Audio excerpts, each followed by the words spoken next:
Hey guys, this is Gaijin Hunter, and we're just a week and a half out or so from the release of Monster Hunter Rise. So does that mean that we're catching up on sleep, eating our vitamins, and taking the opportunity to breathe? Heck no. We're here talking across time zones to give you your weekly dose of Monster Hunter discussion. Rurikhan, how you doing today? I Or am tonight? tonight. Yes, indeed. I am extremely tired, sleep deprived, and all of the usual stuff that we tend to be. And it's funny because this episode's probably going to be coming up a little bit earlier in the week because it was really cool. So was it this morning that you? I mean, it was yesterday for you that you told me Yeah. like, oh, this week's going to be a little bit crazy. We might have to push up the podcast a little bit. And I was like, Yeah. okay, that's cool. And so he tells me, okay, we can do it tomorrow. And I was like, okay, that's cool. Tomorrow works great. Except tomorrow for him is basically later tonight for me. And then like about, I don't know, I think 1 hour before the podcast was getting started, something along those lines, I was like, wait a minute. The podcast is right now. Okay, well that's fine because we're always ready to chat. So, it was just interesting kind of like how time zones work and all this. Tomorrow is actually today. It's weird. Japan, Portugal, time. And then there was also daylight savings for America somewhere in No, between don't there. get me started on that. Oh my gosh. Like, Okay, if you guys want to know my rage here, in Japan we do not have daylight savings time, even though I thank think God. we See, we could use it because the sun comes up no. and down at really bad times. No. Listen. Japan is just way ahead of the curve on this. Nobody should use daylight savings because it's friggin' stupid. It's Oh my stupid. gosh. It's dumb. Like, people need to understand that there's a lot of people throughout the world that have to work with people in different time zones. And this goddamn daylight savings things just makes everything worse. It's bad enough that we have different times in every single region of the world. Now, listen to my 5,000 IQ plan, okay? There is one time zone that is called UTC, which is supposed to stand for Universal Time something. I forget what the C is for. But how about everybody just uses that, and that is the time that is everywhere around the world. So some places, the sun will set at 2 in the morning. In other places, the sun will rise at 2 in the morning. But it will be 2 in the morning everywhere. And some people will eat at 1 p.m. Other people will eat at 5 p.m. What difference does it make? It's a goddamn number. It's a Well, number. you would have to change your lingo, right? Because a morning is no longer sunset and sunrise. Like those terms become irrelevant at that point, These right? terms are already irrelevant. It's a number. I just want to Yeah. have one I mean, at least universal just don't number. just don't change your shit. Decide on a time and live with it because Yeah. Japan, I don't know who decided the time for Japan, but the sun rises at like 4:30 in the morning. Like who the hell needs the sun at 4:30 in the morning? And by the time it's 5 p.m., it's gone. It's already dark out. So it's not like you go to California and they've got like sun out until 8:30 p.m. It's crazy. Like Japan could have just shifted 2 hours and I think everyone would be fine. But I mean, just like don't change it though. Like that just screws everything up. during summertime in Portugal, we sometimes have sun out until like 9 p.m. It's pretty 5 badass. p.m. for Japan. That's it. 5 p.m. It's horrible. But yeah, So it's like if we're not going to have this universal time thing, at least stop changing it. Just stop. yeah. I thought that Europe even had like something at some point, either 1 year or 2 years ago, where they said we're getting rid of daylight savings. This whole thing is stupid. And I was like, yes. And then I don't know. Shortly after that, it's like, oh, by the way, it's daylight savings. I'm like, why? I don't understand. I don't understand this logic. Like, what is So for going people on? like if people want a concrete example of why it's troublesome, like you were noting, like let's say you do meetings with people overseas and you know how hard it is with people's calendars. Like you set out like your weekly meetings or your biweeklies, and it's like there's only that one weird slot that you spent months trying to find a mutual space. It's Yeah. now 1 hour off. So like what was working now doesn't work. And now you have to redo it all over again.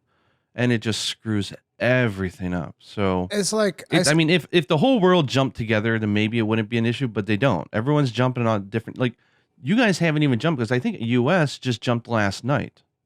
Yeah, and I think that I think we are like 2 weeks out of sync with US or something. At least I remember something like this because Oh my back god. when I used to work for broadband TV, I remember that we would have daylight save. I mean, they would have daylight savings, and I'd be like, "Oh, great! My schedule is so much better now because the daylight savings change for them would actually make things better for me."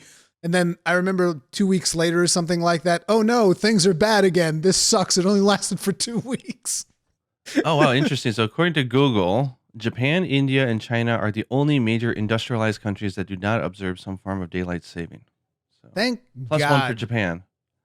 Thank God for Japan, dude. Like seriously, everybody quit your daylight savings nonsense, okay? That if there's one message that you take away from today's podcast, get rid of daylight savings. It sucks. We don't want it anymore. But besides daylight savings, what have you been playing recently, Gaijin? So it sounds like a broken record every time, but we're still. I kept telling you that I'm going to be weaning myself off of Monster Hunter World, right? Like, okay, we're Yeah. gonna slow down. We're gonna get ready for Rise. We're at like 240 hours now on our game save since the end of January. So we've just been playing tons of Worlds still. So like I think what we're doing now is we've hit the point where it all started with Call of Tarath. So I was like, okay, Call of Tarath is going away, and she's not going to be back until Monster Hunter Rise is out. So we got to give her goodbye. We got to give her the send off. So we did like a session, of some farming of her, just to enjoy the monster, as sort of our last dance, right? And we had a really good night, and it was really fun. And then the next day, it's like, okay, now we should say goodbye to Safajiva. Okay, now we should say goodbye to Raging Brachydios. And then we're doing these like goodbye hunts. And it ends up being like one monster a night or two monsters a night. And we're just playing the crap load still. So it's getting kind of ridiculous. We just can't put down the game. It's that good. Um, so like Monster we've been, Hunter's one hell of a drug, as it turns out. it's crazy. And more and more we're playing just the two of us. We're not going online. And we make a really good insect glaive duo, I think. Hmm. I was tweeting about this earlier, but we were doing Raging Brachydios the other night, and we actually got a sub 10 times, like under 10 minutes. I was like, wow, I think that's pretty good. I I mean, don't know. here's the thing. Like some people will hear that and they'll be like, well, for two hunters, that's not really that impressive. But they don't take into account that Yuna started playing in January.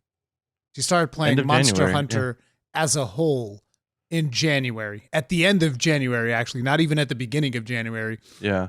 And she's already like comfortable doing stuff like Raging Brachydios. Like there's people that have been playing Monster Hunter for years and they haven't done Raging Brachydios because they thought it was maybe too challenging or something. So yeah. Yeah. Like I think, once she soloed Elatria one night on her own, and like, she's just like, she's done and ready. She's good. So now we're just doing like stupid stuff. Like we're setting fireworks off all the time during our hunts, and we're goofing around, and it's What so fun. Like we were having. Go Go on. ahead. No, I was gonna say we were having when we did our goodbye hunts to Safajiva, when we had some people join us, and that was really fun. I think they were getting a kick out of the fact that me and her like to fight over Safajiva's attention during the hunt. So we'll constantly be like Slinger bursting it in the face and trying to steal it away from each other. Why would you do that?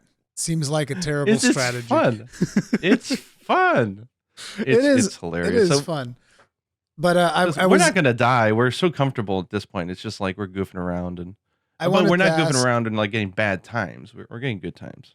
I wanted to ask what weapon did she use to solo Alatreon? Insect Oh, okay. Yeah, I Yeah. thought Insectlave was going to be a good one for Alatreon back the first few times that I fought him, but I was like, no, I'll do it with my gun lance. The power of the slap lance, you'll learn. Yeah, I mean, she's done it also. I not solo, but we've done a duo with Hunting Horn. She was playing, but she ever since she got really good at Insect Glaive, that's basically what she plays right now.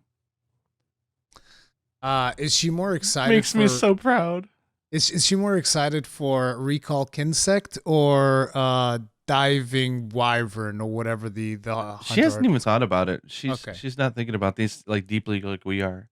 And I don't think she plans on playing Insect Glaive in the beginning of Rise because she knows that the bugs start out really slow, and that Yeah. bugs the shit out of her. Like once you're used to end game bugs, you can't. It's really hard to start a new game with a The, insect. the fact that the bugs are slow bugs her. Oh, You didn't it even bugs her. realize, did you? No, I make dad puns without even noticing it. Oh man. So I think she said she's gonna try. I think she was gonna see maybe Bo can redeem itself for her, or she'll try hunting. No, Horn Bo is first to dead. start, I think. Bo is dead forever. No. No, sorry. Watch it. This is Rurikhan just trying to get the dislikes to come up. No, I get those whenever I tick off people with the long sword. But But Bo luckily, is really good. Bo is a really good early to mid game weapon, actually, maybe. in my opinion. I wouldn't know. That's for other If you people. if you're good at it. I don't know. I For s- some reason in Rise in the demo, whenever I was playing it, I seem to remember that every like input that I would put on A would come up as an arc shot despite me not wanting it. So I was like, weapon doesn't work. That's my controller. Yeah. My controller sucks. I actually have serious problems with it, but Yeah. yeah. But yeah, we've been having lots of fun playing, and then yesterday it was interesting. So we have this really bad habit now that we're collecting Monster Hunter plush dolls. So the I'm- monsters that she's fallen in love with, and Let me just tell you how jealous I am of the fact that you can just go into a local store and there's just like Monster Hunter merch right there. And I'm just sitting here like, man, I'd love to go into one of those, just get like a Palamute plushie or something for my kid because he's crazy about dogs. He wanted me to get him like the big Palamute plushie. And I'm like, you're crazy, dude. That Oh, thing's yeah. like friggin' $100. No, it's 150. I think I saw it on eBay or something. It was 150, Oh, good gosh. and the place that it was coming from, it was probably going to get stopped at customs, which was then going to cost me like another $100. Like, listen, no plush is worth like friggin' $300. You're crazy. No. Like, I'd love to Wow. get it for him, but it's crazy, and it will get stuck in customs, and who knows how they handle those things because that's a big plushie. Like what happens is. if they like It's if they big. fold it if they fold it halfway and then like it rips in some place or something like I don't know, dude. And particularly I do not trust Portuguese mail at all, dude. Portuguese mail are the worst. They lose Oh, no. stuff. They can never find my address. It's a complete pain. So yeah, I don't want to deal with that stuff. Yikes. But But yeah, no, I was like, so yeah, it's kind of funny. I complain on Twitter. I'm like, oh, I really wanted to get a Call of Wrath plush, but these things have been out of print. I guess print isn't the right word, but they've been out of sale or manufacturing for years. So what you're finding now is just the leftovers of what people didn't buy during Iceborne. yeah. But there's enough leftovers that I should not be complaining, like at all.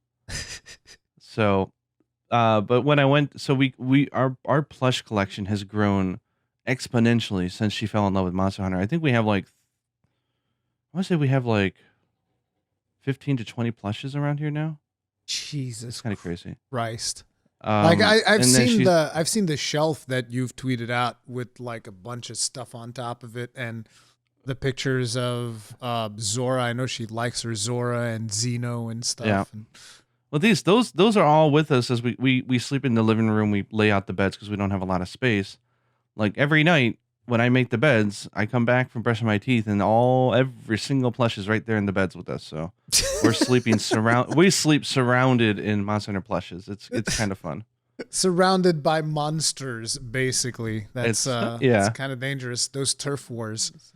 So you might find this. So yesterday I went because I was looking for Raging Brachydios, which you can't find anywhere. But I did find, for some reason, this one store had a lone Gammoth plush. Yeah. And I know that Yuna visually likes Gammoth. So I told her, I bought it for her, and I'm like, you can't have it until you hunt Gammoth. So I got up Monster Hunter Double Cross, the Japanese version of Generations Ultimate. Oh my God, I she's set gonna her up. start playing GU. No, dude, No, right no, before no. Rise, that's a terrible idea.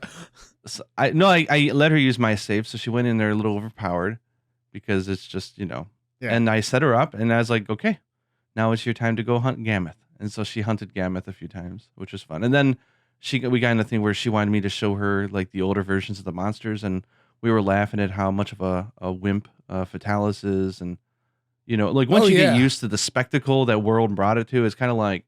Then I showed her Raging Bracky in Generations. She's like, Oh my God, he's "Well, so that's boring. anticlimactic." She's like, "He just has zoomies. He just runs fast Like and he blows Raging. up." I remember Raging Brocky and GU. I really didn't like it. It was so boring. He's just big. That's it. That's his whole thing. He's huge. He's huge and he Well, runs that around. and his stuff will blow up like pretty fast. Like you got to watch when you hit him, as his Yeah. slime just sort of like auto blows up. But I mean, that's about it. I thought it was So really boring. Him and Fatalis, I thought were really boring fights in GU. yeah, but it's interesting. She liked it, and she's like, it feels very old. It feels very clunky in some ways, but she's like, it has its own allure. I'm like, oh, she's getting interested in Double Cross. So I was like, You no, got I was like, let's save ourselves for Rise now. But yeah. she took Just down like Gamma, so I gave her the plush. pull back, just pull her back, she's and be like, listen, when we're tired of Rise, then we can go back and we can play GU. But first Rise, because it's coming right up, and you don't want to burn out. You don't want to like start. That, and learning I all do of the not stuff. want to play that. I love that game to death. I do, but I do not want to play that thing again. I played that game full 4 times. 4 times.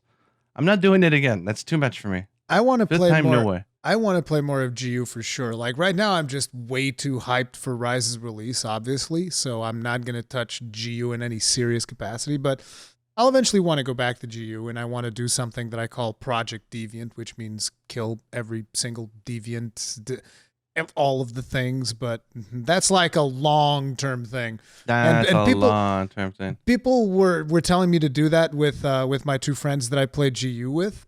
And I'm just like, listen, guys, I know that you think this is a good idea, me going in here and hunting every single deviant with my 2 friends. But after you see us do the same hunt 3 times in a row, and then the same hunt Over again and 3 over. times in a row, and then the same hunt again 3 times in a 15 row. times. No, but here's the thing, because we'd have to do it for each one of us to get the tickets, because the ticket system in GU is really bad. So Yeah. So if you want to burn out, like go Yeah, ahead and try to get every deviant set. That will burn you the hell out. Yeah, That'll take you probably, I don't know, 400 hours. I don't know. it's insane, but the fact of the matter would be that we would even have to do it 3 times, right? Because it'd be for me, one for my one friend, and one for my other Oh friend, my god. and it would be crazy. Like it's not a fun You'd thing be to Hunter watch. rank 999 by the time you finish. Yeah, and here's the thing: people sometimes they're like, "You should totally do it," and I'm like, "You don't understand. That is not a fun thing to look at. Okay, it's just Yeah, not fun." That's work. Yeah, that's pretty much work. That's what you'd be watching, like just 3 people repeating the same hunt 3 times over and over and over and over until you burn the hell out. And I picked up a Lagambi plush because Yeah. I know it's going to be hard to find these things once Rise comes out and people realize how awesome Lagambi is.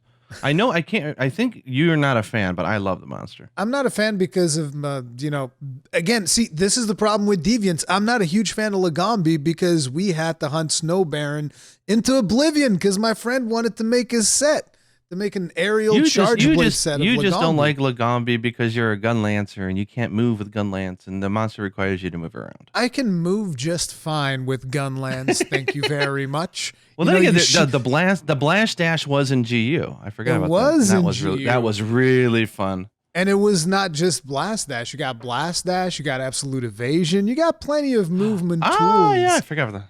So it's like you don't even have to worry about the slow sheathing enemy. No, just like Yeah, freaking Absolute Evasion out of there. Shoo. Boom, done. Good to go. That's true. It's like you, Mitigated. you can Boom. move just fine with Gunlance. That's not a problem.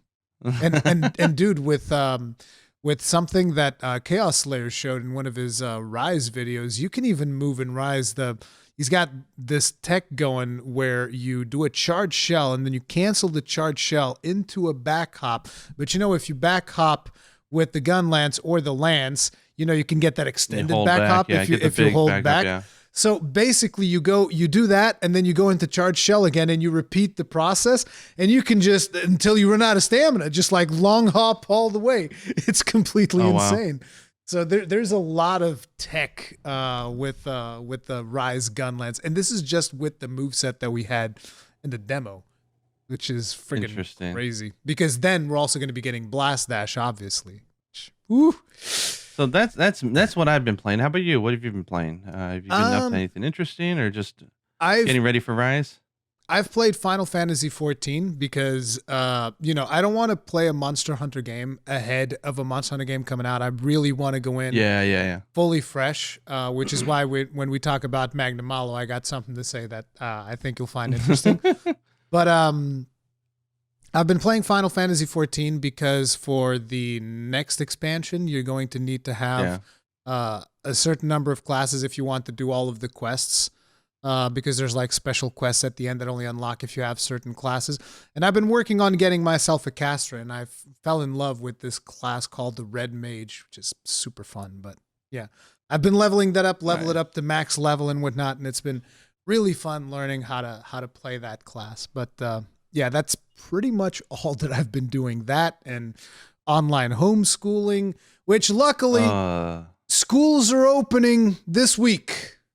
Oh, they are. Okay. Yes, Well, I don't know if schools that's are I don't opening know if this that's week. a nervous congratulations or not, but I mean, we'll see. it's I don't know how they do it in the West, but like in Japan, schools have been open since last May, so they haven't been shut down. But they're very rigorous about the restrictions. Like they're not allowed to, they always have the windows open. They all have to have masks on. They're not allowed to talk with masks off. The way they eat is very distant. It's very sterilized. It's like there's a lot of measures in place to make sure I that mean they're doing what they can.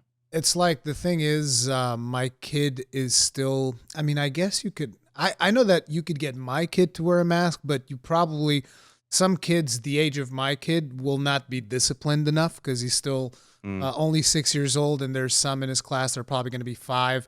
So they don't have Uh, that discipline of wearing a mask and stuff, so they can't do it. So yeah. what they do is they have these things they call the protective bubbles. So you only have students from a certain class together at any given time, so you don't mix and match students from different classes I to see. kind of like contain everything. And if anybody gets sick, you always get a warning. Okay, this person is sick, so everybody goes home and This class is quarantines. out. Yeah, yeah. Yeah, so they have like a system in place to keep the children as safe as possible. But ultimately, you get to a point where we can't just you can only put someone's life on pause for so long. Like my Yeah. kid is getting to be really he's getting behind on his studies. Like I can tell. And I'm Yeah. not a teacher. Like I can help him, but I'm not good at teaching things of like academic value. Like I can teach you how to use a gun lens. I can teach people how to use weapons. That has you know? academic value. What are you talking about? Yeah, I'm just saying, like, I can't like teach my son numbers. Because my brain's already wired different, and it's been a struggle to like try to get him to understand how numbers work and adding and subtracting and whatnot. It's like nightmare. Yeah. Well, good luck with that. That's Yeah. exciting in a way. I hope that everything goes well, but it's like my government is so incompetent that I can see them like at the drop of a dime, be like, oh, we got to close everything down again. Everything's bad. I mean, they were already saying it when Mm. it's you can tell that a government is incompetent when they're saying, okay, listen, we're gonna start opening things up again, but if we see that things aren't going right, we're gonna close everything down again. I'm like, well, don't you have a plan? Like, is that your plan? Is you gonna feel it out, see if it works? Like, what do you mean? Like, get a plan in place and Oh, man. execute it. Like, what the hell? It's just it's crazy stuff. But anyway, Well, fingers crossed for you.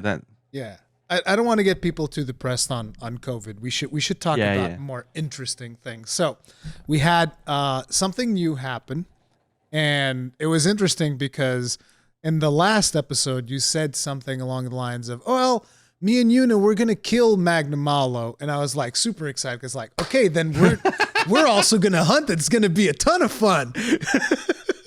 Yeah. So, what is it? Mike Tyson said everyone got a plan to get punched in the face. But I love that quote. First of all, what happened with you and Yuna? Because then you told me she changed her mind. So okay, so this was a weird situation. So we got to a point where we wanted to hold off, then we didn't want to hold off, then we wanted to hold on, and we were going back and forth literally every other minute. And then I think we both decide, okay, we'll take a peek. We're not gonna actually like maybe we'll do just one hunt against it. No matter if it goes well or if it goes bad, we'll just do one just to look at it, and then that'll be it. And that lasted, I think, 35 seconds, 40 seconds maybe. What the hell? We both carded immediately, and then she just like, okay, I'm good. I went back in there for the final card, and I danced around with it for about 5 minutes, and then I died, and I'm like, okay, I'm good. I think immediately we realized that it was tuned in a way that if we were going to beat it once, it means that we've learned the hell out of the monster. Yeah. It means that once we get to the full game, it's gone. It's dead. Because they tuned it in a way that they don't want you to beat it. So we immediately recognized it, and we said, okay, we're not doing this. So we stopped. So but I've been having fun watching everybody else get their butts kicked. I actually haven't watched other people fight it. I've talked with a friend of mine that was fighting it at the time, and he was like, "Well, what do you mean you didn't beat it?" And it's like, "Well, I chose not to beat it." Now I'll explain that in a second. See, that's what me and her did. We chose not to beat it. Exactly what we did. No, but we chose to get our butts handed to us. My friend was asking me for stuff, and I was just like, listen, dude, if you really want to beat it, just pick up the longsword and Helmbreaker him into death, because everybody knows that for this demo, Helmbreaker is completely broken, overpowered, and you can I say something about that? Yeah, sure. Did they fix it? Okay, you know that. well, I call it a fix, but I don't think longsword users would call it a fix. Oh, they nerfed longsword. yes. So like that gif of, I think it's like a sports announcer like holding back like giggles on like the like that's how I feel, because longsword users enjoyed a very abusably overtuned Helmbreaker for a greater portion of the demo, right? Yes. So apparently what happens in this one is they did try to tweak it. Oh no. Where I thought they didn't touch I thought they didn't touch it at all. But now it whiffs on most of the hits, just like it used to back in World.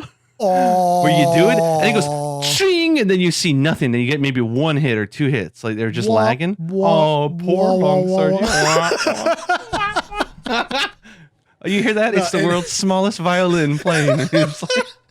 No, I'm actually sorry. Like I even made a video with a little bit of a baity title a while back, where I explained to people, like, look, I don't actually hate any weapon. This is just a meme in my community. I honestly just don't care, but I do play into the meme because I do find it funny.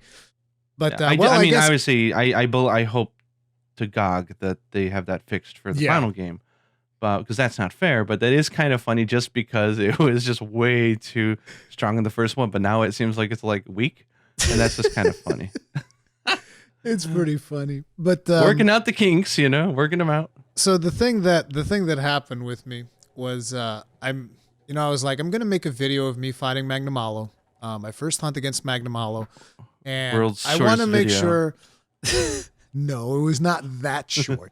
I want to make sure that I do it in a way that I don't burn out. So my thought was, I'll hunt him once, and just once. Hunt him as in defeat or just face him? No. I'll face him once.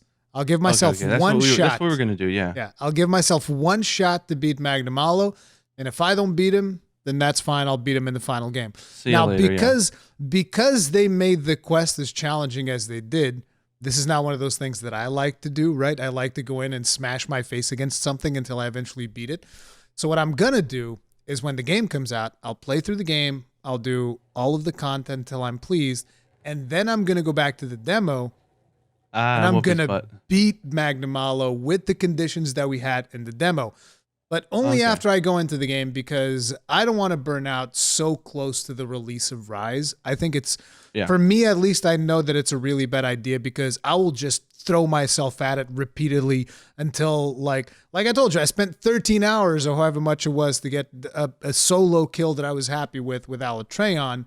Like, I'll do the same thing for Magnamalo in a friggin' demo, and I just don't think that's going to make me that happy. Like, it'll be great when I finally beat it, but then I get to the game and he's going to feel like, super mega easy, right? Because we all know that they overtuned this stuff kind of like the same way that they did for Nergigante and World and whatnot.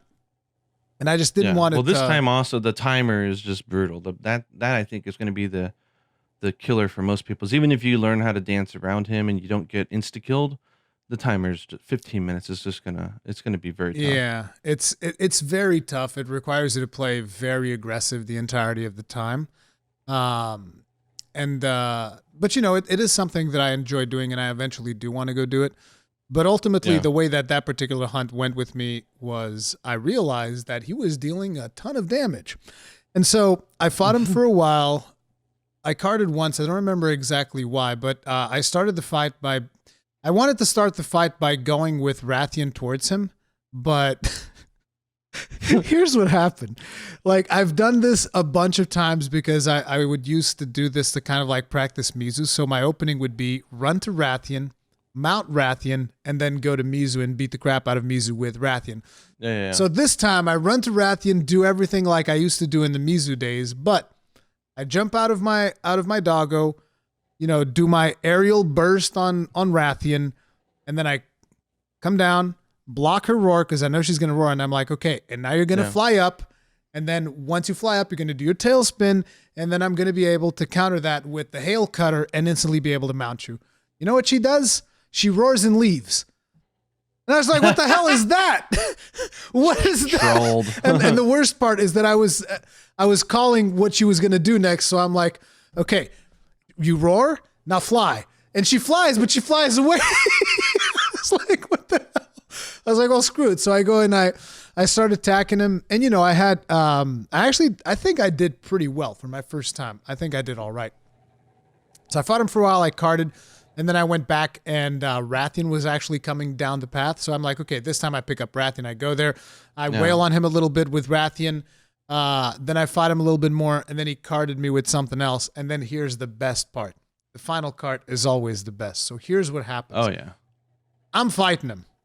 And he does the thing, one of those moves where the camera zooms out. And I'm like, okay, here comes the big one. This one's going to be big.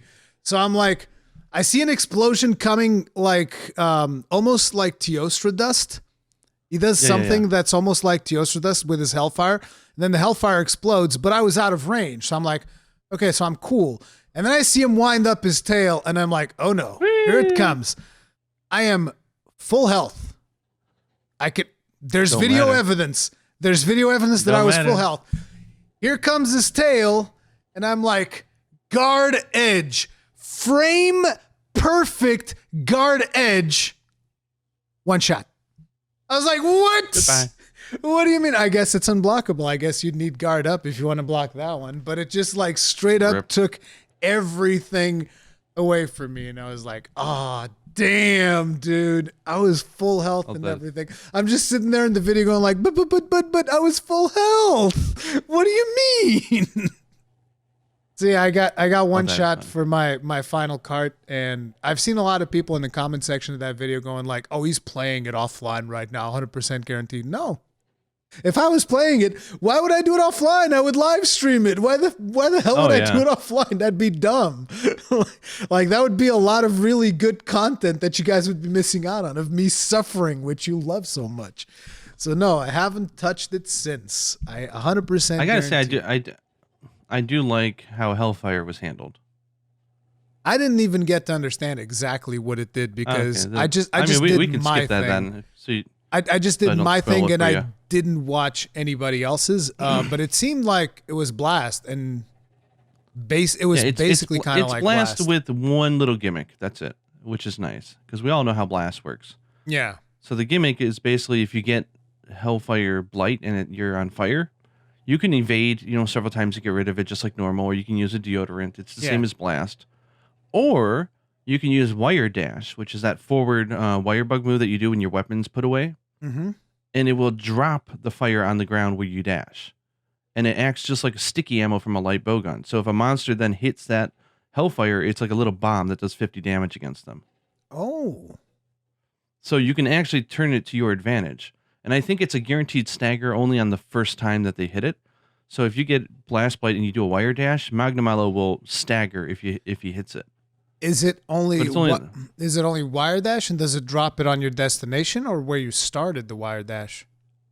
Where you started the Wire Dash. Okay. So you can aim and know exactly where you want to leave it. And even I saw a clip of someone doing the Recall Kinsect with the Insect Glaive. It probably counts as an evasive move because it dropped it as well. So you can drop the hellfire as a monster's coming at you. They get hit by it, and you get to escape. It's pretty cool. Can you use the other Silkbind moves or only Wire Dash? I believe it's only Wire Dash or anything that might be evasive. We'll have to test it in the full Guard game. Edge is evasive. I put my shield up to block. That should work. No, I don't think that It'd be works interesting, at all. yeah, but it's not radically different. It's just blast with a twist, which I like. It is interesting. I did think that the fight was really cool because, I got to see just enough of the monster that I wouldn't get completely tired of it by the time I eventually face off against him in Rise. And it was just a taste. You get a taste, and then eventually I'll go back there and I'll do the thing because I like the challenging difficult things. Yeah, but I also my don't early, burn out. I guess, sneak peek impressions is that he looks like he's gonna be a really good monster. Because He's from what I could fast. tell, his moves, his moves were really well telegraphed, which means that he's learnable, very learnable. Yeah. And predictable. But he's also very fast, powerful, and chunky, and he behaves differently than as an ogre, which I think some people were afraid. Is he just as an ogre clone? No, he's his own monster. So I'm quite excited. That was another thing that came up. Some people were asking me in my video, you trapped him. Because they thought that he was an Elder Dragon. I gotta be honest. I gotta be honest. At the time that I put down that trap, I wasn't even thinking about that. I probably tried trapping Nergigante as well back in the world demo, like. but I was thinking about it later, and I was like, "But wait, he's not. He's a fanged wyvern, so it's fine. Yeah, you can trap him." Yep. But people were surprised that I thought of trapping him. Like, oh, Rurikhan, he knows this. It's like, no, guys, I was like, I was gonna trap him. If he was an Elder Dragon, I would have done the exact same thing. And then it'd be like, oh, wait, it doesn't work. But that was cool. And I know a lot of people like myself are waiting to, and you as well, like waiting to really face him until the full game. Because it's just, gosh, it's only like a week and a half from now. We're so friggin' close. We're just so friggin' close that there's just no reason for you to burn yourself out. Exactly. On the quest. I mean, I don't think you have to. Congrats to everybody who beat it, though. Like, super impressed. Yeah. It's like a victory is a victory, and it doesn't matter how many hours you spent on it. If you kill it on your first try, it's like it's a challenging encounter. I am curious though. You don't get anything special for beating Magnamalo, right? You just get like no, you don't get anything. You don't get anything, so don't worry. Yeah, you get like a thing of items just for having the save file, right? So you just have to have done like one hunt. You don't even have to have beaten anything, I don't think, because your save file keeps track of the number of tries and stuff. Yeah. So that's it, guys. Which is good. I like that. Yeah, if you just want to get the item pack or whatever, just go kill Great Azuchi. Great Azuchi or just do the tutorial for the wyvern riding, I guess. No, I don't think that one. I don't think that one counts because that one does not use tries. So I don't know if that one counts. The tutorials didn't use tries, which was good. It was actually pretty cool because I remember when I saw that the number of tries and I was like, wait, I'm going to have to waste 2 of these tries doing tutorials? Like, what? I don't want that. But yeah, that was Magnamalo, and I know that there's a lot of people still out there running Magnamalo. All the best of luck to you if you want to beat him. Just remember to have fun along the way. Which takes us into the video that I actually released earlier today. Maybe by the time this podcast is out, it's going to be yesterday or something. But it's a topic that I find very important to me, not just about Monster Hunter, but about a lot of video games, and that is taking your time with the game. I found that in the past decade, and this comment really shows my age. But I found that the gaming community as a whole has this tendency to rush to endgame, to go for the meta stuff, and like really just, I want the most powerful thing as fast as I can possibly get it, and boom, boom, boom, go, go, go. And that's cool if that is the way that you enjoy a video game. But I constantly feel that some people do this out of a sense of peer pressure. Like they see other people doing it, going for the end game and doing the end game stuff, and they just kind of like want to jump in there and do the same, regardless of the fact that sometimes they might not enjoy it. Like, what's your take on this? So I blame Netflix for all of this. Whoa, Netflix? No, it's just, binge what do watching? they call it? Yeah, I was gonna say the content binging, right? It's an Yeah. actual thing. Like binge culture is a very much a thing, But and there are some very fun points to it, and there's some very but it's also it should be it's a meta way to enjoy your content, and some people love that. Some people have got a catalog, they got stuff to do, they like to blitz it, they like to get through it. That's great, but I think, like you were saying, it's not necessarily a healthy tendency to have. It may not be the most optimal way to get enjoyment out of it. It's like chugging wine, right? I always call it like drinking fine wine. yeah, You know, you can buy a nice bottle of wine, but if you're just going to chug it like it's fruit juice, you're kind of you're was that defeating really the the best way to purpose. enjoy it? You Yeah. know, It's like, and also I think starvation. I would call it starvation in the fact of we're so hungry for this content yes. that we literally get ourselves so hyped up, especially with the way current social media is and just how much we interact and we talk about it. We're so hyped for this stuff that when it comes out, we're like a starved animal. We're just you know and scarfing it down. But you gotta stop and take a breather because you end up like you were saying, like especially with Monster Hunter, right? Like once you get past low rank, you don't go back to low rank later. You just Yeah. don't. It's just the way that the game is systemed out, right? You don't get to go back and enjoy that content. It's gone. So you now have high rank to enjoy, which is great. But taking your time is actually really fun for a lot of people, I think, and I think it's worth keeping in mind. Um, yeah, just you're only ever going to get to do this once in your life. You're only ever going to be low rank in Monster Hunter Rise once. Yeah. So whether you want to just get into the high rank and enjoy it for 2,000 hours, go for it.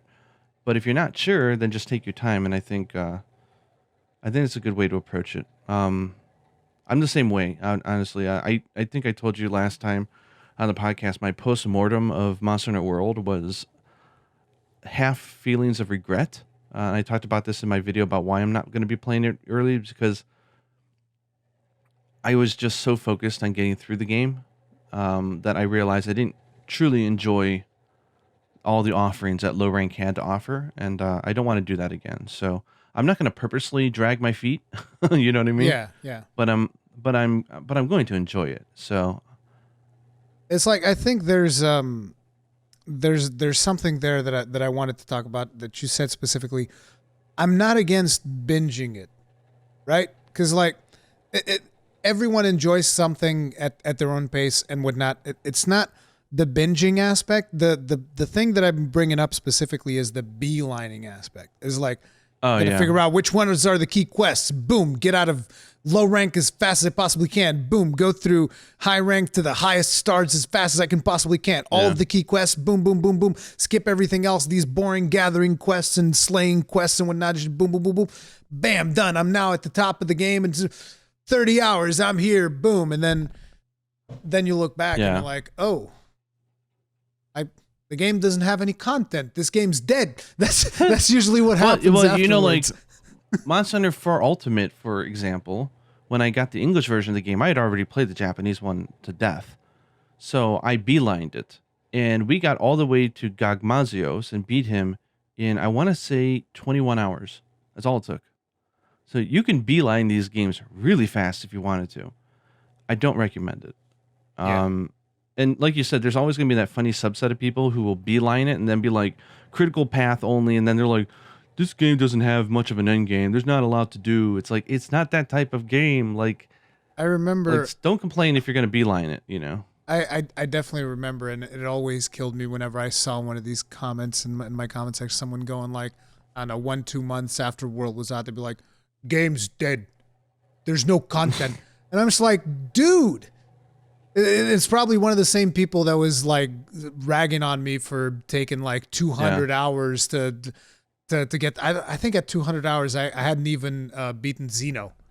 Because I was like, dude, I'm enjoying it so much. Like, why would I want to rush it? Like, just take my sweet time, do this set, do that set, do this thing, do that thing. I'd be exploring and trying to do all kinds of different stuff. And people are like, why'd you take 200 hours? There's no way you're stretching out. I'm not stretching out anything. I'm enjoying it at my own pace. And that's just Also, the like, one people recommendation.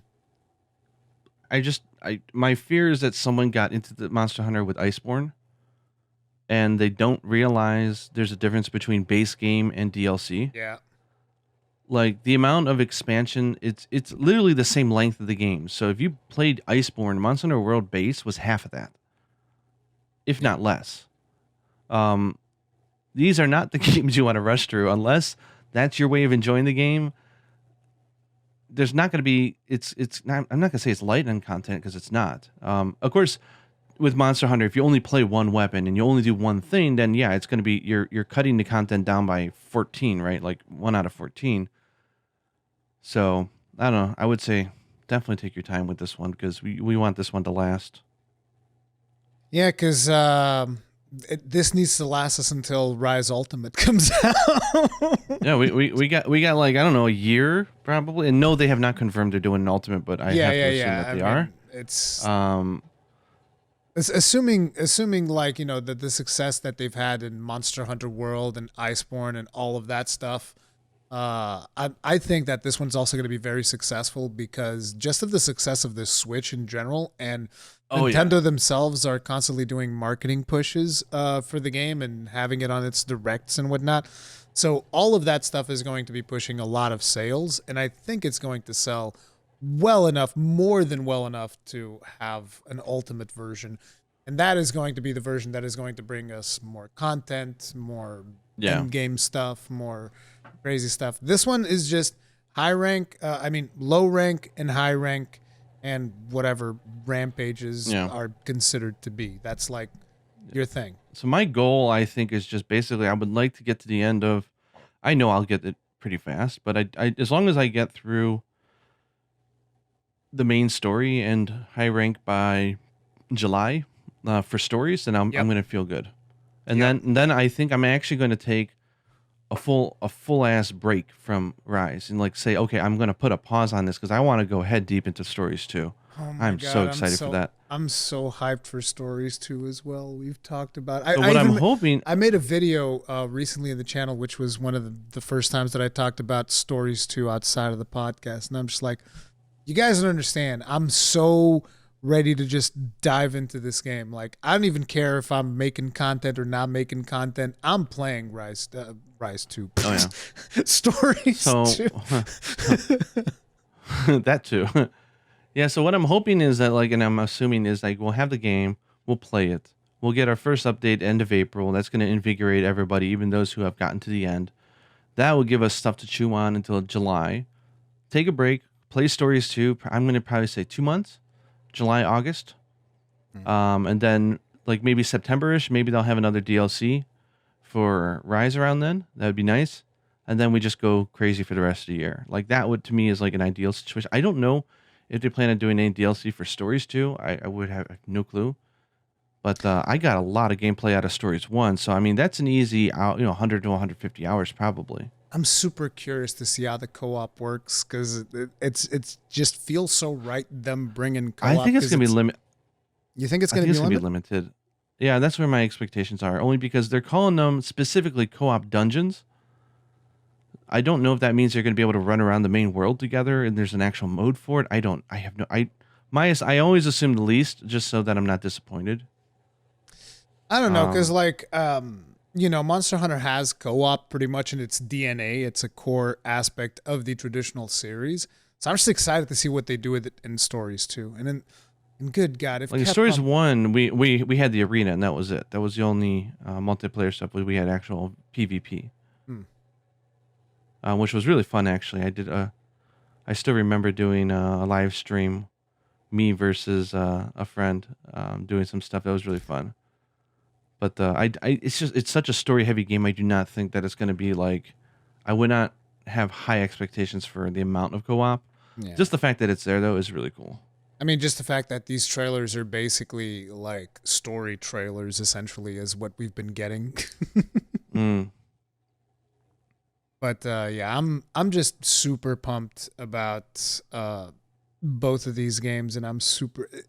It's like it's a special year that we get 2 new Monster Hunter games because I think at one point it was during World that GU came out as well, right? It was in the same year. Yeah. GU came out in 2018 for the West, as well. yeah. But it's like That one was a game that already existed. These are two brand new games in the same year for Monster Hunter, which it's kind of crazy.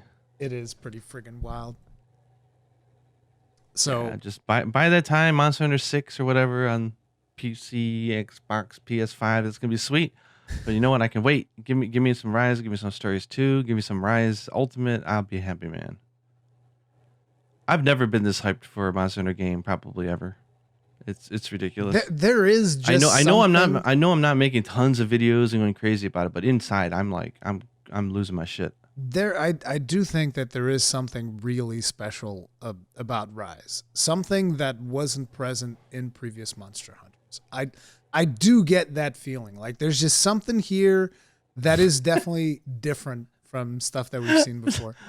It's weird. Sorry, I just for some reason the way that you put it, I just literally heard in my head that song for Beauty and the Beast. There's something there that wasn't there before.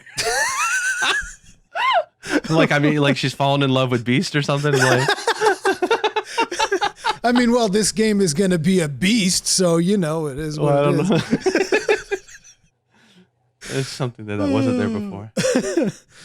So, while we're on this, I figured we might as well talk about a very important topic. We have a lot of characters in Kimura. Yes. Which one's your waifu? The most important question, of course. Exactly. Which one of these characters is your waifu? This is very important. Not knowing the characters yet, because this obviously can change once we get to know them all. But if we're just judging upon what we know now, I'm gonna have to put in with Minoto. There's a close second, but I need to play the game first. But how about you? I am going for Rondine. Well, not that the close second. not that any of this matters, by the way, because you guys are like, oh, what is this? Is Persona now? You guys are gonna like get romantic. I don't think that's going to be a thing. But if it is, no. Rondine's mine. So you all stay the hell away from Rondine, okay? So listen, let me tell you about Rondine. I did a Twitter post about Rondine because I got really invested, okay?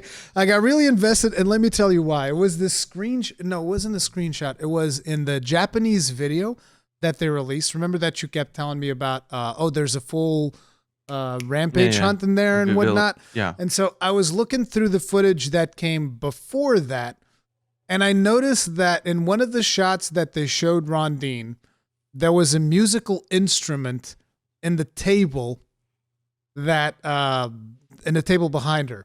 And I looked at that instrument and I'm just like, thing looks like a goddamn Portuguese guitar. Because we have a special in Portugal, we have this guitar. It's a traditional instrument that we have. It's different. The shape of it is different from a regular guitar. I'm like, that looks like a Portuguese guitar. So I Googled it and I started going on this deep rabbit hole, just looking at all of these different musical instruments, trying to find the one that looked the most like the instrument that she had next to her table. And I came across it, and it is a mandolin. At least that's the closest thing that I could find that resembled the instrument that was in that footage. And I do think it is an old mandolin. Now, another very interesting bit of information about Rondine. The ship she travels in is a Discovery Age Portuguese caravel. It's not an exact replica, but you can clearly tell that it was inspired by the Portuguese caravel. And by the way, for those of you that are still not aware, because I know I sound American, I'm Portuguese, okay? We used to be a pretty big deal back in the day, okay? We used to be the kings of the seas. We were the explorers. Like, we would go out to sea and trade with people from all over the world. We were a superpower. Specifically Japan. We would also specifically go out and trade with Japan, yeah. But not just Japan. There was like a bunch of places that we would go to, right? So this is like in my blood, in my DNA, my ancestors, dude. So I'm looking at her boat and I'm like, dude, she's got a Portuguese caravel. She's got a mandolin. So first things first, she's 100% European. Okay. I mean, not the character herself, but like the inspiration of that character is 100% European. Now, the thing is, her facial structure, does not give me vibes of Portuguese. Her facial structure gives me different vibes. And if you then dig deeper into the whole mandolin thing, mandolin is an instrument that was basically the biggest place where they kind of like evolved mandolin in Europe was Italy and Germany. And I get very strong Italian vibes from Rondine. So I think Rondine is inspired by Italian, and she travels in a Portuguese caravel. And that was enough for me to just like, I love this character. She's friggin' awesome. She's my waifu. I don't care. It is what it is. In Masana Rise, Rondine is off limits to everybody else. Sorry, guys. It is what it is. Yeah, her name is Rondine is her name in Japanese. Rondine? Yeah, it's ne at the end. Rondine.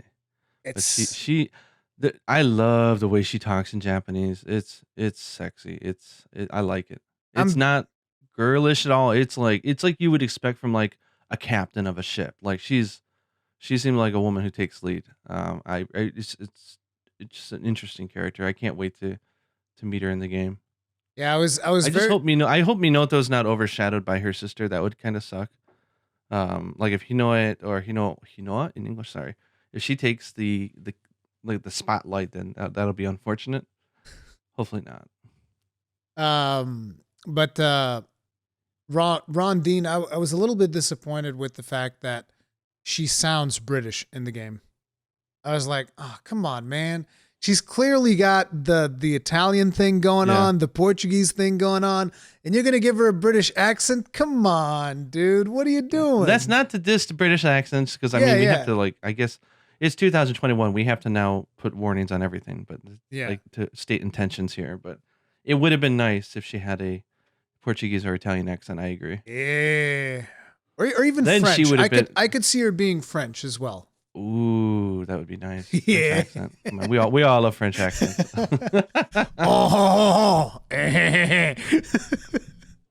Accents in general. What I really like about French though is, and this rings true with every language though, is I love listening to how different languages sound when they're spoken on the news channels versus like talk shows. It's so different. So like even with French, like the way it sounds when like a newscaster is talking French, I love it. There's something about it. I loved in the Matrix when what was his name? The Merovingian starts cursing in French, and he's like, "It's like wiping your ass with silk." He's like, it's such a good language to curse in, and then he just spews out a bunch of friggin' curses in French. Which I could say, but I'm not going to because algorithm reasons and whatnot. But yeah, it was, and then he's just like, it's like wiping your ass with silk. And I was like, he's so right though. He's so 100% right. It's so refined. Oh, that's a good, interesting. I love the characters. They're great. It is pretty cool. So, you wanted to bring up a bit of a tougher subject as well? Yeah. I just want to bring it up because I want our listeners to know. I just want them to be aware because I think it's important to call out. And I don't want to start a huge discussion about what. Okay, so I'll just come on and say. So, I'll start a huge discussion about that because I don't give a crap. Okay, so like... What apparently happened is, just so you guys know, the bottom line here is be careful online because there are spoilers and leaks already out for Masana Rise. And if that really bothers you, like if you really don't want to be spoiled, it might be a good time to start tuning off online because I don't know how much the idiots will let that stuff spread. Hopefully not much. But it seems like, and I don't know the truth behind any of this, but from what I can gather, apparently Amazon may have accidentally shipped out a bunch of copies. I don't know what country. May have shipped out the game early. Again, that's as far as I've read. It could be that someone just stole it. I don't know what happened. But it seems like copies of the game are somehow out there. Now, I kind of expect that, normally a game will, like, retailers have to get the copy. The world's a big place, right? So in order to get physical copies in every store for launch day, Generally, what that means is that a lot of retailers will start getting copies about 1 week before the game comes out. So every major game, you can expect that some retailers are going to cheat. They're going to sell it to their friends. They're going to go home and take it and play it. There's going to be some places that let people get their hands on it about a week before the game comes out. That's with every game. Yeah. But it seems to have already started with Rise, which is unfortunate, obviously, because if you get the game early, like for whatever reason, hopefully legal reasons, and it just was a thing, like it accidentally shipped to you or something, like good for you. Like play it, enjoy it. That's on your own time. Like don't go online then and start like sharing pictures of final bosses and stuff, trying to get your 15 minutes of, I'll say it, fucking fame. Like it really pisses me off.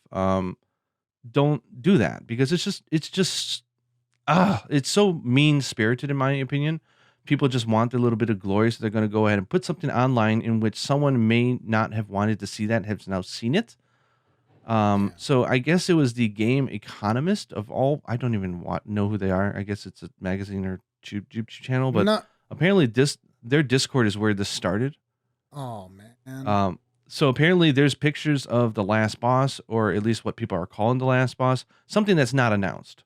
So there's pictures of monsters and some armor sets and skills and stuff we don't want to see already floating around online. So I just warn you because there's some real mean people who, instead of just sharing it within their little community of friends, decide they want to go ahead and plaster it as a thumbnail on some video or tweet it just because they love getting the reaction out of people who are upset by seeing it. And it's an unfortunate, dirty side of human beings that they do this. So I just wanted to warn everybody. Like I already told my Discord, I was like, there may be some Discords where that's cool. It's not in mine. We don't talk about that stuff. It's an insta ban anywhere on my platforms. I don't want to see it. And I just wanted to warn everybody that that's out there because some people do like to just sort of like go offline when that stuff starts and say, okay, you know what? I'm going offline for a week or so until the game comes out. See ya. And if that's the case, if you follow me or Rurikhan, I think if that's something you want to do, like I understand, and I'll see you when you come back, you know? Yeah. But I wanted to warn you guys because it's just something unfortunate. And it just pisses me off that this happens with every major game, not just Monster Hunter, but every game out there. And it's just like, It's like I have a tendency to always go out of my way to try and avoid spoilers as much as possible. Like in the past, whenever it came to even talking about certain Souls games, I would, finish the entirety of the game and then come back, create like a new character and just work my way through some of the very first levels while I talk about the game to just have gameplay footage in the background. For instance, for Demon Souls, I did this. I finished the whole game. I live streamed the whole thing, but then to have a spoiler-free review, I would just run around in the first level to make sure that people would not get spoiled. In the thumbnails, I would not show bosses.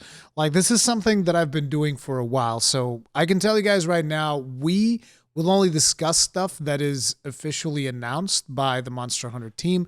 We will not, get into this data mining and, leaks and all of this stuff. If someone likes to watch that information, then sure, go for it. But it would be very appreciated if you would avoid sharing it because that just kind of sucks for people that don't want to see that information. I still remember one of the things that really annoyed me during when I was live streaming Iceborne was someone just came into my stream and they probably didn't even mean to do this, but it oh my God, it hurt me. They were just like, hey, did he fight Silver and Gold yet? And I was like, well, okay then. I guess those are in the game because I was not aware. And it's just one of those things. I like to know as least as possible.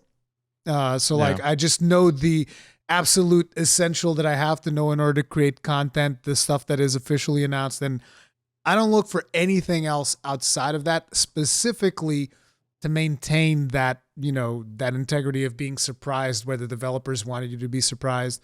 It always annoys me when those types of things get spoiled.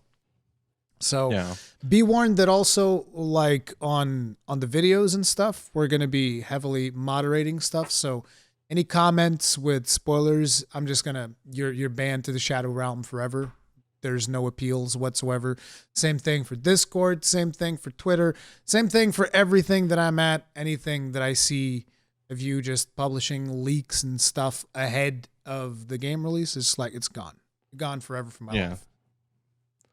So I guess to echo like what you did with Souls, what I normally do for Monster Hunter games is in any review or early videos that I do, I do the same thing. I make sure never to feature gameplay clips with monsters that are not publicly announced. Yeah. I think if it's a publicly announced monster and if that bothers you, like I didn't want to see it, then you probably just don't want to watch videos in Yeah. general. Probably.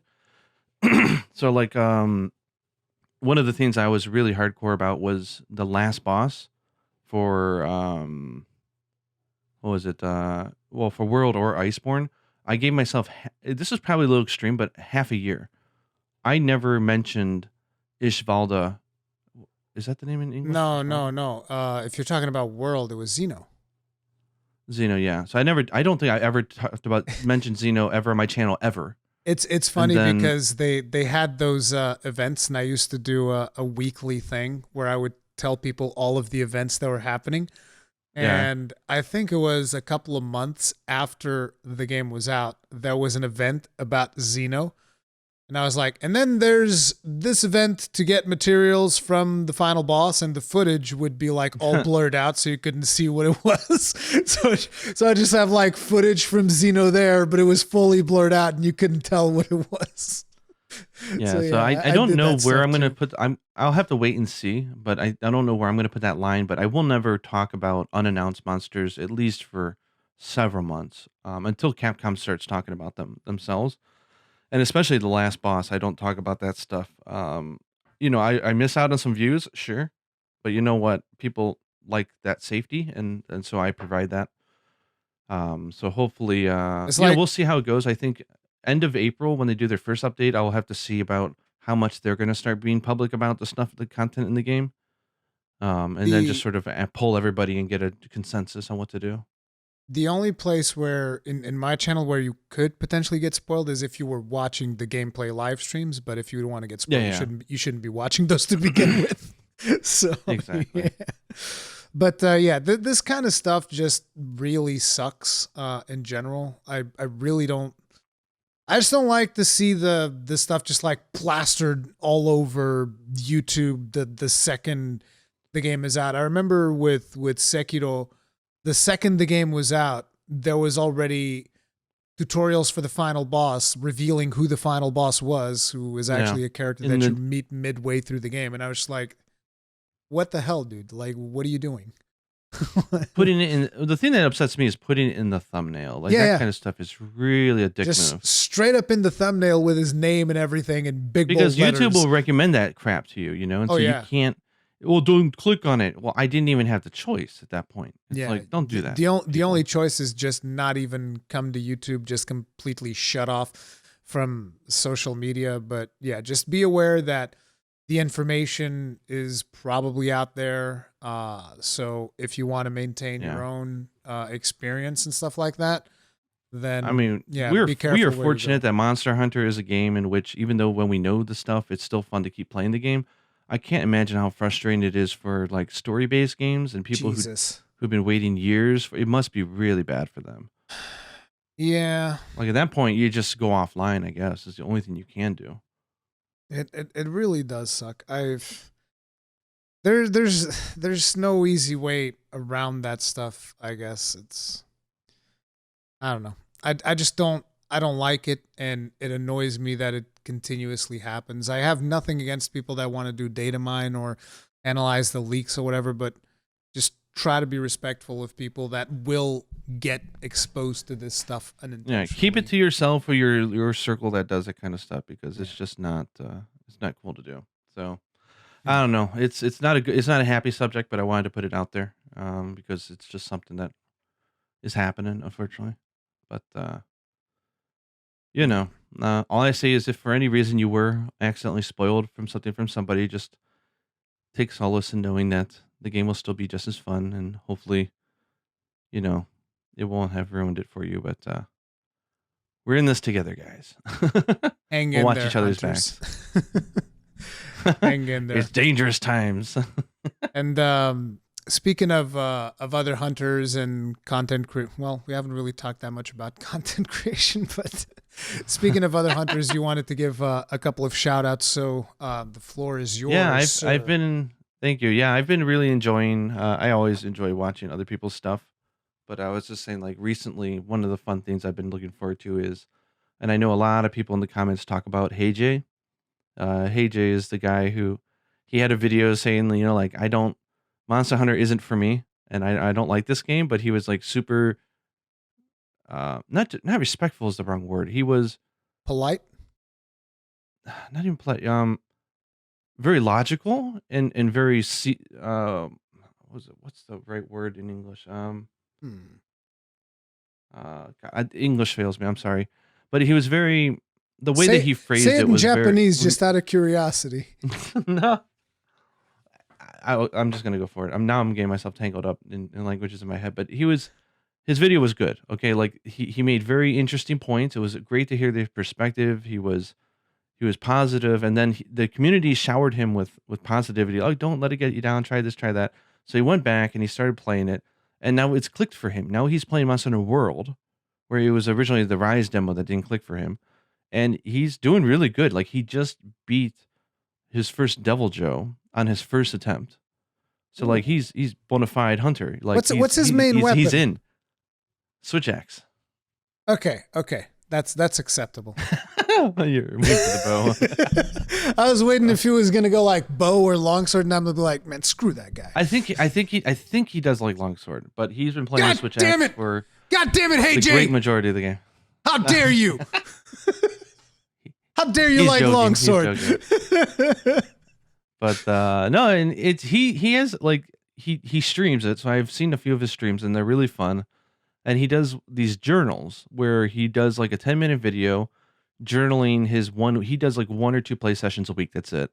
And he journals it and goes through, okay, here's what I did, here's my thoughts, and the format he does it is so interesting and fun to listen to. It actually gives me ideas of maybe of what I want to do with Rise. Maybe Hmm. me doing a journal, like me and Yuna did this week, and here's what we did, and here's my thoughts. Like it's just really well done. So I know people are like, get him on the channel, get him as a guest or whatever, but I'm like, don't suffocate him, guys. Like, Yeah, you know, he's a new hunter, he's getting into it, he hasn't finished World yet. Let him I've enjoy it. Like, don't I've suffocate him. had requests like that as well, guys. It's not that we don't listen; we listen, and we do want to eventually extend the invite to Hey Jay, but we want to make sure that he takes his time so that we don't have to like dance around specific subjects in order to prevent spoiling him. So that's one of the main reasons why we haven't brought him in yet, because me and Gaijin have talked about that quite a few times. I actually need to check out some of his content. I just haven't had a whole lot of time with the whole homeschooling thing and whatnot. I have almost zero time to look at YouTube. I mean, I Yeah, even have I legitimately really enjoy his stuff. Even his non-Monster Hunter stuff, I really enjoy. It's an incredibly rare, I think, these days to find someone who could be critical about something, not in an objective way, because I hate the word objective. There's no such thing when it comes to reviewing content as objectively. It's 100% subjective, but I like his approach. It's very interesting. He has a very good balance of pointing out this is cool, but I don't like it because of this, or you know, like that might be cool because of that, and like I find he's it just a fun listen. I find it interesting whenever people bring up the word unbiased, because I don't believe that is a thing. Like I always We're tell all people biased like, from birth. listen, everyone is biased towards something. Nobody is You're unbiased, and biased until like day zero of when you're born. Okay, you're unbiased it, from it's that moment onward. it's like I always tell people, listen, if anybody's ever told you that they're 100% unbiased, they're lying to you. Everybody is biased against something. An Yeah, important thing when you're biased, looking at objective, yeah, truth, like ev- you know, the important undeniable. thing the important thing when you're looking at something like a review is knowing what the biases of the person reviewing the thing that you are watching are. You just have to know what their Exactly. biases are, and so long as you're aware of that, then you'll be aware of what to take into account when seeing something. But I'm actually curious about the journal stuff, because that's actually stuff that I've thought about doing for a different game like a long time ago, but I ended up not doing Yeah, it. so this So is something like from a perspective of a content creator, it's actually really interesting. I think yeah, the format is I don't think everybody can achieve it. I don't even know if I could, but he nails it and it's a really interesting idea. Especially because if you don't catch the streams, it almost feels like I watched the stream. So I think it might be interesting to check out if you have time. Yeah, I got to check out some of HJ stuff. Like I had heard his story, so I know what the deal is with, him saying that he didn't like Monster Hunter, and then the community kind of just like rallying back. And I think that says a lot about the Monster Hunter community, where you have someone that's like, "Hey, listen, I don't like your game," and we just go like, "Yeah, but you should check this out." It's that thing that you had and I had, and Yeah, we didn't like it either. exactly. Like we didn't like it. We started playing it. We didn't like it. I distinctly remember picking up the game and like, this game plays terrible. Like, what the hell? I don't like this at all. So it's a good reminder, I think. Like I was talking about this on Twitter the other day. It's a good reminder that knowing that people sometimes, oh, this community is getting more toxic, whatever. It's like, you know what? It's just people being holed up in their houses. A lot of people are being very vocal online, engaging Yeah. social more than ever. The community is just as positive as ever been. So don't let the loud minority it's a paint very your picture. The small. community is awesome. It is a very, very, very small minority, and it's like I said, I've been doing I remember doing a poll before I did the video where I was going over the reasons that people were giving for not wanting to get Rise, and in that poll, like I don't remember what the exact percentages was, but it was a very small minority of people that were saying, "I'm not gonna get it." It was very small. And you compare Yeah. that with the amount of comments that we see in the posts on social media of people like, PS2 graphics, game looks ugly, game's a downgrade. Duh, duh, duh, duh, duh." And it's like you compare the amount of posts and stuff that you see to the actual amount of people that amounts to is actually very, very small in the grand It's scheme very of small, things. so. And the community as a whole is usually pretty positive about Mwah. a lot of this Yeah, stuff, very good. which is really, Th- really cool. That, and I also want to give a little shout out to SuperRAD. I've been enjoying his videos a lot lately. He did like the history of each of the Monster Hunter games, and he does a full deep dive. And I don't know how much time he must spend on this stuff, but he gets footage of all the past games for these scenes. Like he's now doing the weapons where he does like the history of the hammer or the history of the sword and shield or history of the greatsword, and he's going through and he's getting footage of every single iteration of that weapon throughout the series. Now, granted, you can't cover everything because it's not a tutorial. It's a Yeah. history. It's a look at the evolution. I think he does a really good job of picking the points that matter to him that he I think tells a story as he goes through it. And it's just fascinating just going through because I didn't experience some of the older games either. It just seen visually and also the way he narrates it is very well done. It's been really fun as a Monster Hunter fan to watch those. Now, super rad stuff I actually have seen. I think I saw some of his stuff before they closed down the schools, because back then I still had time to actually watch some YouTube. But I do remember seeing some of his history of like the previous games, and I don't remember the videos very vividly, but I remember I actually enjoyed it quite a bit. So yeah, there's gonna be links to both of these in the description of this podcast. So a link to HJ's channel and a link to Super Rat's channel.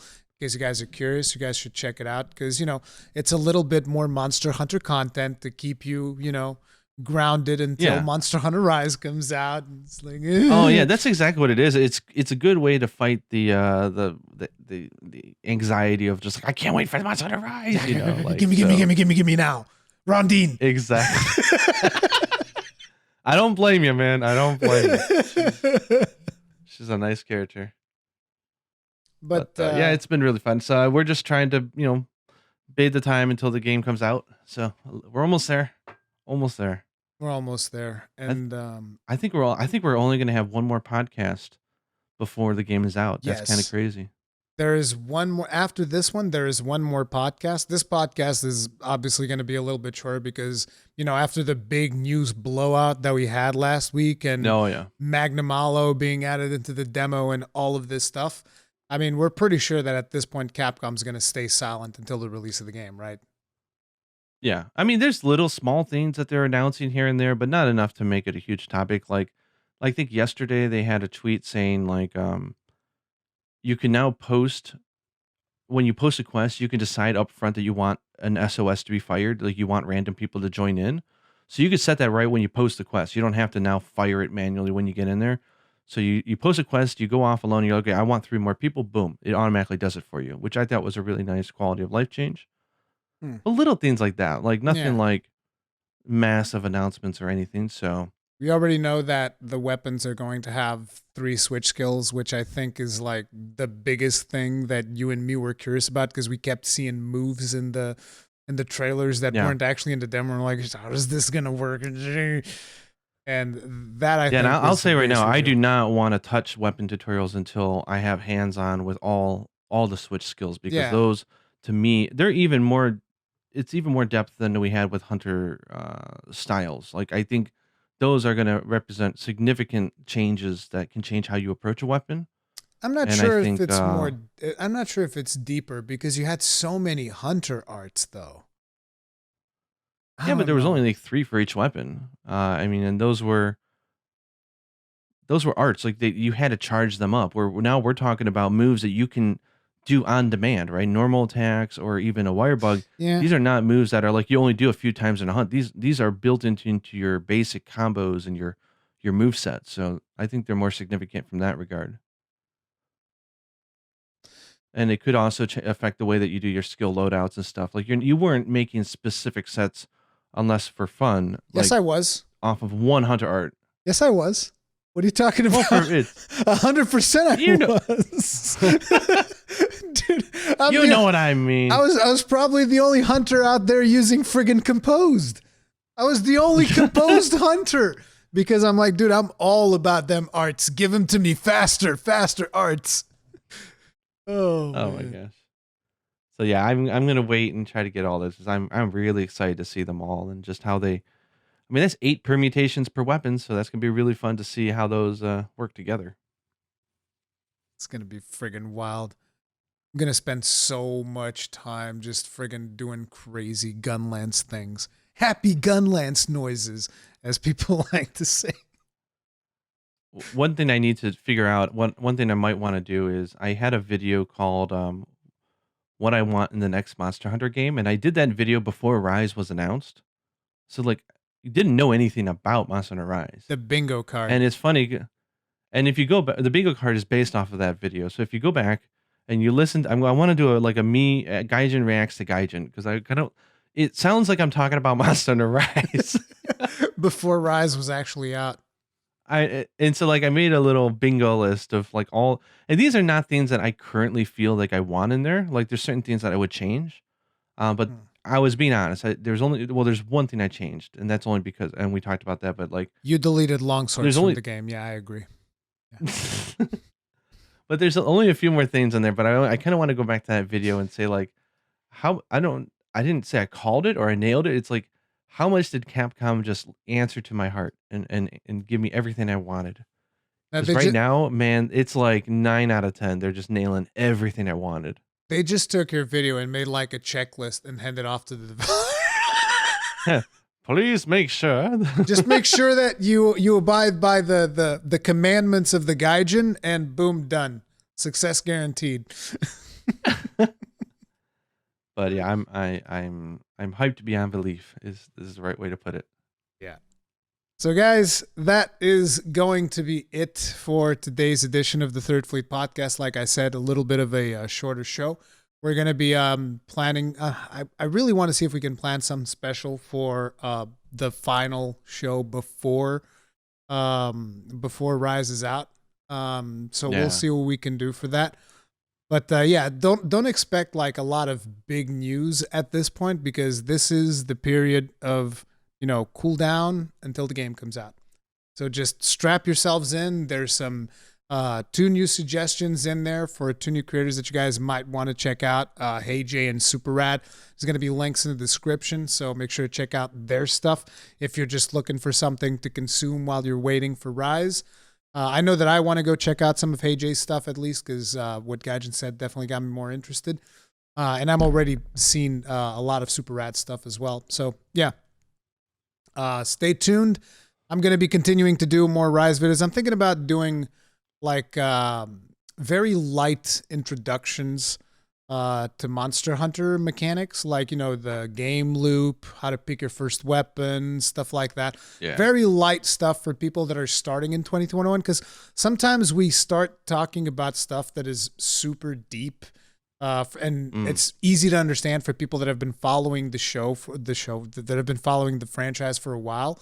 But for someone that is completely new, maybe starting Monster Hunter for the first time this year, they're going to be like, what? Invincibility frames, evade extender, guard up. What the hell are these people talking about? This makes no sense. So I want to try and do a video talking about some of these things to introduce the completely brand new players. But that's going to be it's not even going to be that many videos, I don't think, because there's just not a whole lot to talk about in regards to Rise until the game actually comes out at this point. Yeah, I agree. But try to get some sleep. Try not to get spoiled, and yeah, stay healthy. There's a reason to be healthy. Stay coming up hydrated. in a few days. All of that stuff. Hydration. And we'll see you guys in the next one. Make sure to check out if you guys are looking for Discord information as well, because sometimes people ask if there's Discords. We've been saying it every podcast. The information is in the description of this, both in the YouTube version as well as the audio-only version. There should be links there somewhere. Maybe they're not in hyperlink form, but the link is definitely there. Just look at it. And we'll see you guys in the next one. Stay strong. Stay safe. And happy hunting.